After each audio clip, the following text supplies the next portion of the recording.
Hello, this is Han-Juan. I often get asked, what are the three most important factors when choosing between a lawyer from the Judicial Research and Training Institute and one from a law school, especially as we approach 2026? Before I answer, let me clarify who I am. I'm not a lawyer who gives legal advice on YouTube. I'm Han-Juan's avatar, providing stock information and free legal consultations. However, I have over a decade of hands-on experience in law firms, including as a director. My wife is also a practicing lawyer who graduated from the Judicial Research and Training Institute.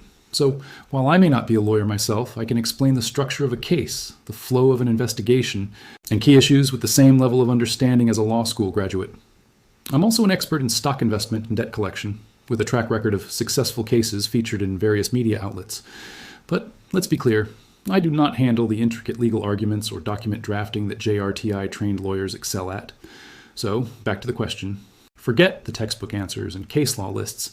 Let me give you the real-world perspective based on my experience. The choice between a JRTI lawyer and a law school lawyer often hinges on the stage of your case. For instance, in the early stages of investigation, prosecution, and especially debt collection, the practical approach and understanding of how things really work on the ground can be a game changer. This is where my expertise comes in, understanding the flow of money and how to recover it effectively. However, once a case goes to trial, or when the outcome depends on a single sentence or a fine point of logic in a legal document, that's when the specialized training of a JRTI lawyer often shines.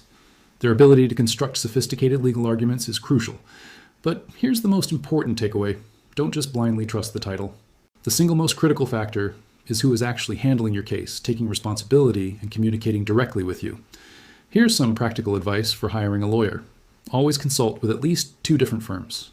And never, ever sign a contract during your very first consultation. Take your time.